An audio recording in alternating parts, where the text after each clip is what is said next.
A Reforma Católica, também chamada de Contra-Reforma. Os estudiosos católicos romanos não gostam que diga Contra-Reforma, porque eles argumentam que é injusto dizer Contra-Reforma, porque eles dizem, e eles têm uma certa parcela de razão, que a Igreja Católica Romana já vinha tentando buscar uma reforma antes de ocorrer a Reforma Protestante. E de fato, né, tem a Reforma Conciliar, houve tentativas, né, de a Reforma Gregoriana, houve tentativa de colocar a coisa um pouquinho melhor nos eixos, né? Mas é claro que o momento com a Reforma Protestante não dá para não chamar também de Contra-Reforma, porque a coisa agora ganhou força porque tinha um estímulo, né, uma provocação, vamos dizer assim, certo? E na verdade a gente foi falando de vários movimentos reformadores até agora, e aí vem a pergunta: como fica a Igreja Católica Romana? Certo? E o Dr. Calhoun foi muito feliz quando ele colocou a ideia, para nós talvez não faça muito sentido, mas dá para a gente acompanhar mais ou menos. Ele compara com uma partida de futebol americano, o que aconteceu no século XVI. Como se fosse uma partida entre protestantes e católicos. Certo? O futebol americano ele é dividido em 4 quartos, não é como o futebol nosso que são 2 tempos, são 4 tempos na verdade. E geralmente um ponto completo, em que você faz lá o famoso touchdown, você marca 7 pontos. 7 pontos numa vez só, porque você fez lá completamente uma determinada jogada, que é a que faz você pontuar mais. E aí ele organizou assim, né, para tentar ficar didático. Cada 25 anos é um quarto, certo? Então de 1500 a 1525, 1525 a 1550, 1550 a 1575, 1575 a 1600, certo? E aí ele coloca assim, o primeiro quarto, 1500 a 1525, os protestantes saíram na frente, 7-0. Depois eles ganharam ampla margem, ampla vantagem no segundo quarto, ganhando já de 35-7, certo? Mas começou a haver reação, que é a Contra-Reforma, certo? No terceiro quarto já podíamos dizer que estavam 42-35, portanto você vê ali que os católicos reagem fortemente depois de 1550, e no quarto quarto os católicos já estão na frente no jogo, 45-42, certo? Isso só é possível por causa de um grupo de jogadores que entrou do segundo para o terceiro quarto, né? Usando a analogia do jogo, certo? Tinha gente no banco de reservas que era capaz de mudar o resultado do jogo. Essas pessoas chamam-se Companhia de Jesus, certo? Companhia de Jesus. Vamos falar um pouco da Companhia de Jesus. Quando se fala em Contra-Reforma, temos que falar da Companhia de Jesus. Pode passar aí. E aí nós temos que falar do seu fundador, Inácio de Loyola. Toda essa história da companhia começa em uma caverna na Espanha em 1521. Inácio de Loyola era um soldado e ele estava passando por um momento de tormento na vida dele, grande tormento espiritual. Ele resolveu abandonar as armas e entregou a sua vida à igreja. E ele estava lá refugiado nessa caverna, meio como um eremita. Ali ele concebeu um livro que depois se tornaria muito importante. O nome desse livro é Os Exercícios Espirituais. Na verdade, seria um livro que moldaria depois toda a ordem. Isso aí é uma nova ordem, certo? Nós falamos já de várias ordens, né, da Igreja Católica Romana. A Companhia de Jesus é uma nova ordem. Ela começou em 1534, organizada por Loyola e mais 6 homens, e foi estabelecida e oficializada pelo Papa em 1540. Certo? Ali ela foi colocada como oficial da Igreja Católica Romana. O Loyola escreveu um livro de regras para aqueles que fizessem parte da Companhia de Jesus, os jesuítas, né? Então, para quem ainda não tinha se tocado de quem que nós estamos falando, Companhia de Jesus são os jesuítas, os que fazem parte da Companhia de Jesus. A principal ordem naquela regra era a seguinte: um jesuíta deve ter absoluta obediência à igreja. A segunda regra era: um jesuíta deve se opor ao ressurgimento do agostinianismo na igreja. Certo? Então, nada, em hipótese alguma, graça, só graça. Certo? Então, são guerreiros poderosos para fazerem frente ao protestantismo. Ele escreveu o seguinte, Loyola: se queremos ter certeza de que estamos certos de todas as coisas, precisamos estar sempre prontos a aceitar este princípio. Eu vou acreditar que o branco que eu vejo é preto, se a igreja hierárquica assim definir. Então, quando eu ponho ali obediência cega, é cega. Cega mesmo. Ele disse, a camisa do João, se vier aqui o Papa e disser que ela é preta para mim. É preta. Eu vou acreditar nisso, por toda a lei. Imagina o que o Papa Paulo III lá e companhia não fez nessa hora, né? Levantou a mão para o céu. Olha quem apareceu. Nós estávamos aqui perdendo de feio essa partida e olha só os caras que apareceram. Verdadeiros brutamontes para entrar no meu time, para usar a ilustração do futebol americano, né? Precisa de uns caras meio brutamontes para jogar. Então apareceram esses sujeitos do nada. Na verdade havia agora um exército nas mãos do Papa. E que exército? Um jesuíta para ser formado levava 12 anos. Às vezes eu vejo o pessoal reclamando aí porque estuda 5 anos na faculdade. Que é isso? 12 anos para você se formar. 12 anos de estudo e de autoexame para você poder se tornar um jesuíta. As pessoas que saíam de lá saíam extremamente bem formadas e extremamente disciplinadas para lutarem pela sua causa. Os jesuítas, vocês sabem, se especializaram em educação, né? O colégio mais tradicional de Florianópolis é um colégio jesuíta, fundado pelos jesuítas, não é verdade?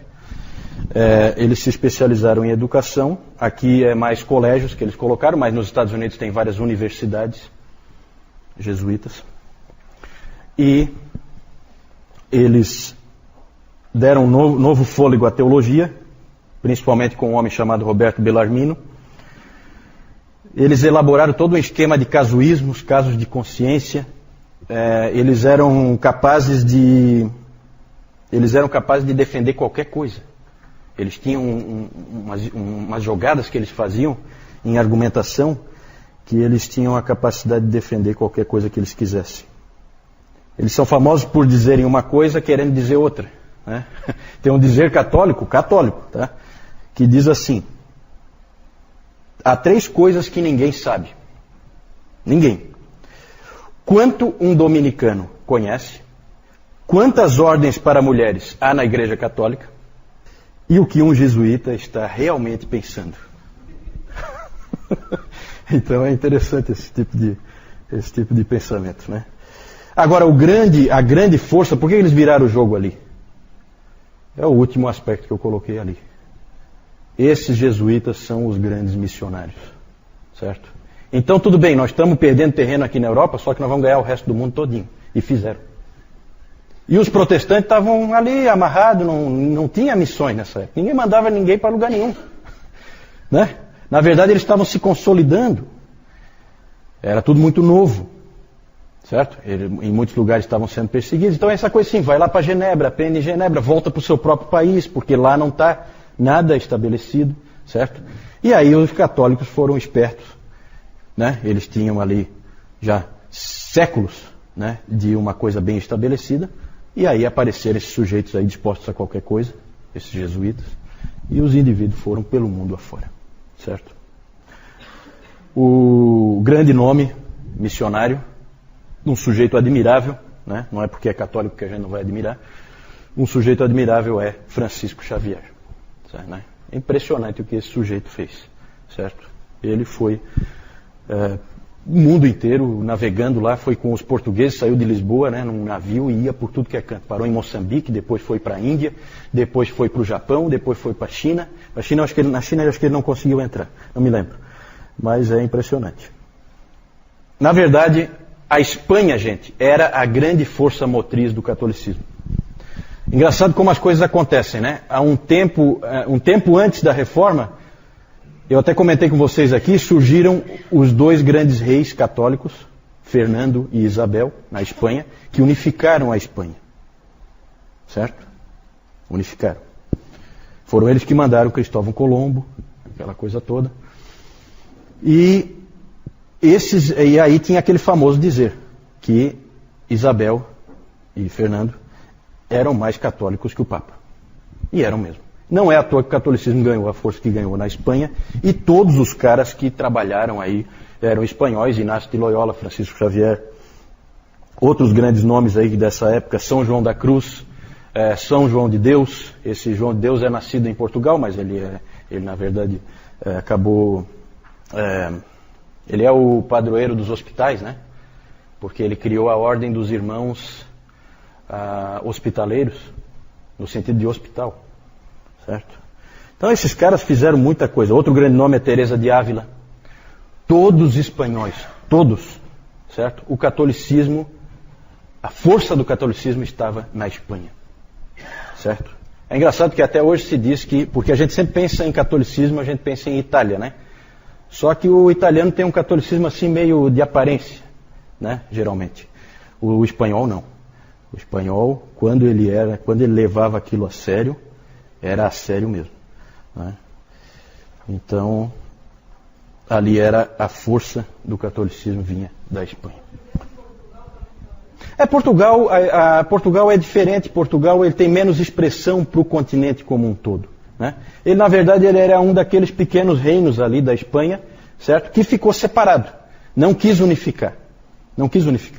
Eles venceram os mouros, né? E não quiseram participar da unificação. Então Portugal ficou ali isolado. Praticamente desde o início já tinha aquela dimensão ali, certo? E ele não tinha a mesma expressão que a Espanha para o resto do mundo, né? A Espanha sempre foi mais importante. Temos que falar, evidentemente, do Concílio de Trento.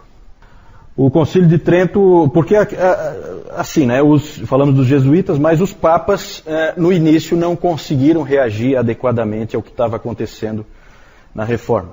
O Papa Paulo III, ele tentava alguma coisa, mas era difícil. Convocaram então esse concílio, o Concílio de Trento, que começou em 1545, foi até 1564.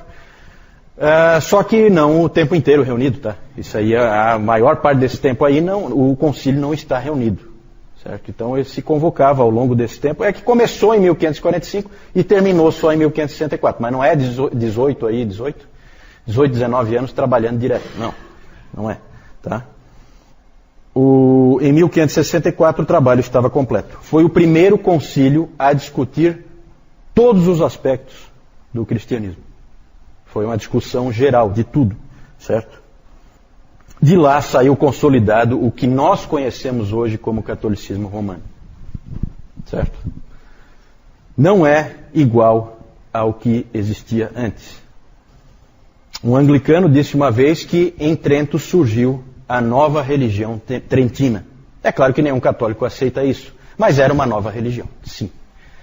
Moldada por uma reação à reforma protestante, certo? Não era a mesma religião medieval. Tinha muitos elementos, muitos mesmo, mas já com algumas adaptações especiais acabou se tornando, pode-se dizer, uma outra religião. É interessante que na igreja Santa Maria Maggiore, onde eles se reuniam, foi escrito na parede um dizer, né, colocaram assim: aqui o Espírito Santo falou pela última vez. Que humilde, né? Então, acredite quem quiser. Algumas ênfases de Trento. Autoridade inquestionavelmente, inquestionavelmente a autoridade está no Papa.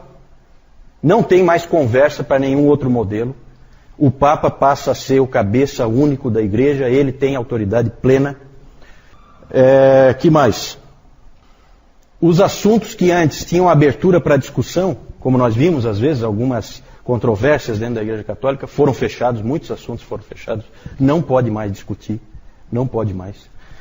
Justamente para evitar, né, que se chegasse à descoberta da verdade mais uma vez, como tinha acontecido na Reforma Protestante. Que mais? Uma coisa em que Trento foi bem sucedida, e isso aí deu força também para a Igreja Católica, é na questão moral. Nunca mais, depois de Trento, nunca mais a Igreja Católica romana desceu a um nível tão baixo como tinha descido antes da Reforma Protestante, né? Então até para a Igreja Católica Romana foi boa a reforma nesse sentido, certo? A reforma protestante ajudou eles a conseguir o que eles já vinham tentando sem sucesso.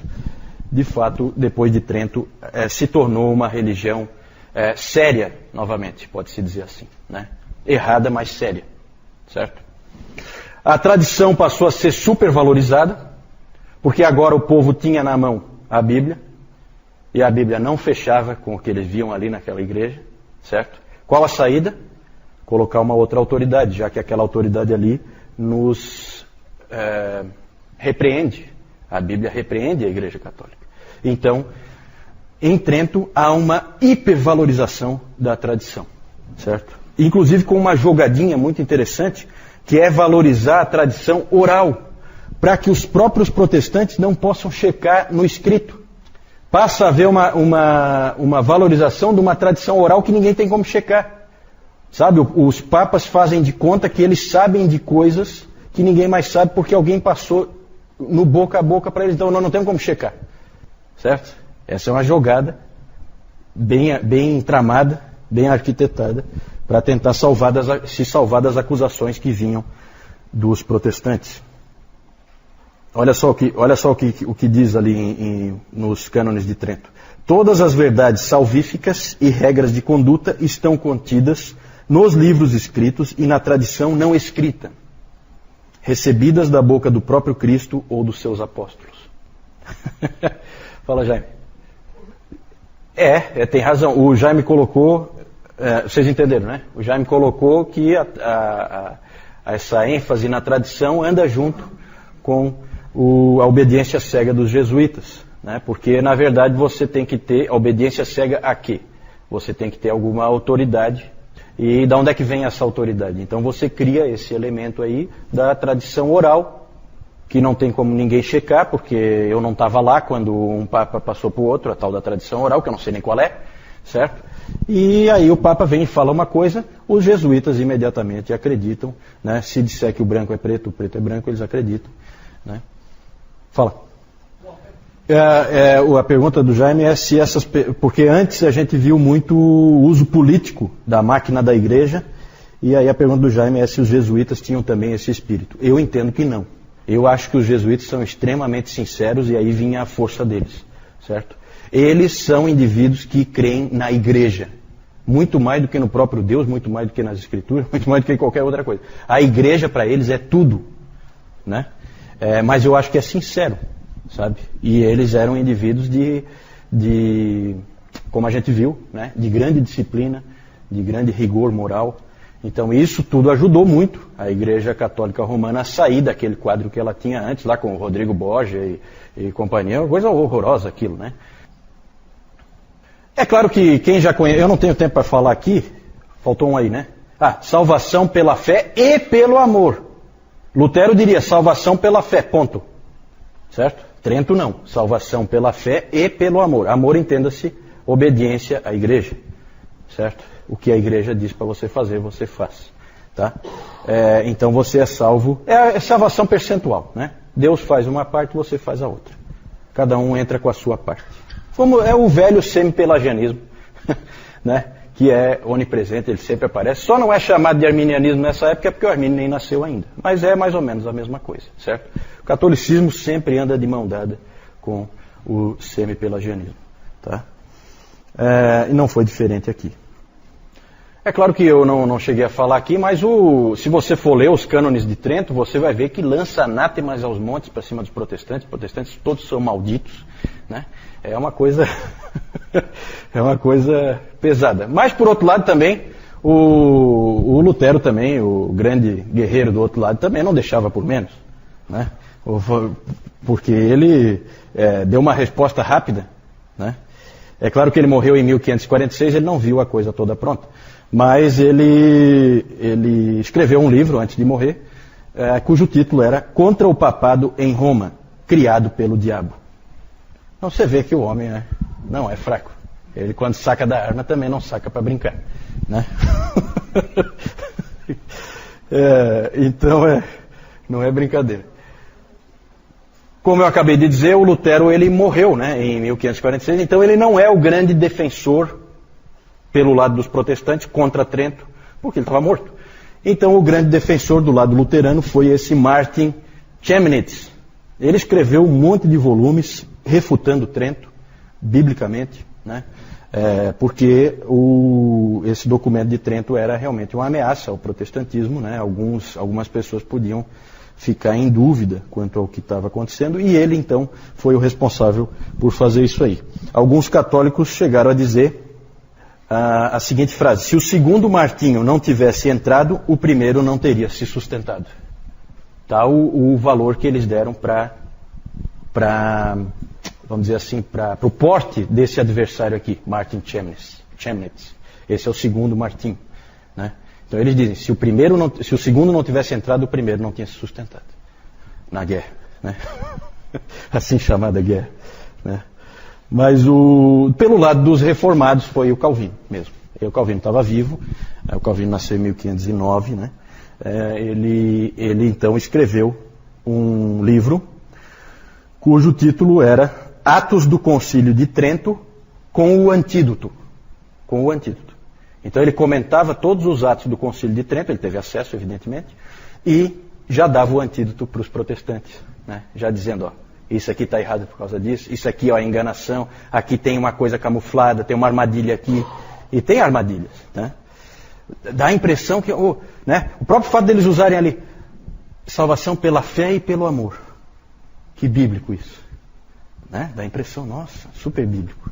Mas ali tem embutida uma armadilha, certo? E os caras são espertos, ali aqueles indivíduos de Trento não eram bobos. Ele queria, o Calvino, se certificar de que os protestantes entendiam com clareza o que Trento estava dizendo e como responder ao que Trento estava dizendo.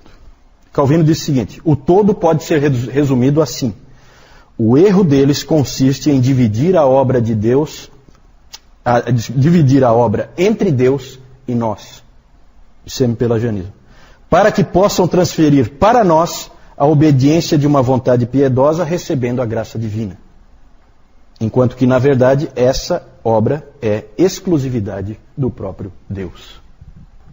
Para traduzir isso aí, é o seguinte: a salvação é obra de Deus somente.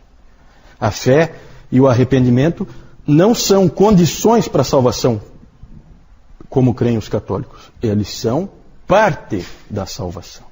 Fazem parte da salvação. São dons, como a Bíblia diz. O dom da fé, o dom do arrependimento. São presentes, são coisas que você recebeu. Certo? Nada de semi-pelagianismo. Sempre, sempre, sempre, tá, gente? Quando a gente fala assim, essa discussão, arminianismo, calvinismo, que bobagem. Que bobagem. Na verdade, ninguém, só esse indivíduo que está dizendo isso, acha que isso é uma bobagem. Isso é o cerne. Esse é o ponto de divisão. Esse é o principal aspecto. Lembra do Lutero e o Erasmo? Que o Lutero agradeceu o Erasmo porque o Erasmo foi para o único ponto certo, que é esse aqui. O resto é perfumaria. O resto é importante, mas é o que vem em torno. Vem com o pacote. O cerne é essa questão da graça de Deus e da salvação do homem. Certo? Quem é que se salva? É o homem que se salva a si mesmo ou é Deus que salva o homem? Esse é sempre o ponto principal. Vamos em frente? Aí então, só mostrar para vocês rapidinho. Aquela lá é a viagem do Francisco Xavier, que aparece aqui embaixo. Então ali tem os anos e tal. Muito para a época, gente, impressionante o que esse homem fez. Ele saiu de Lisboa, certo? Num navio português, por isso que parou em Moçambique. E fez toda a obra que fez, chegando até o Japão. Esse Francisco Xavier é incrível. Tem histórias dele que são incríveis, né? Ele ia no meio dos leprosos, ele não tinha medo de nada. O pessoal fala, não, você não pode ir lá porque você vai ficar leproso. Não, eu vou lá. Não tinha isso. Para ele não tinha limite nenhum, né? Realmente a gente precisa, é aquela coisa, não é do outro time, não é do meu time, né? Mas é um cara que eu tenho que dizer que é um excelente jogador, né? Vamos usar aquela analogia, né? Não dá para não admirar, certo? Ali o Martin Chemnitz, o Inácio de Loyola, o Concílio de Trento reunido, com toda aquela pompa, né? E o Papa Paulo III. Está meio cansado ele, parece. Acho que é muito problema, né? Muito problema. Vamos lá, pode passar.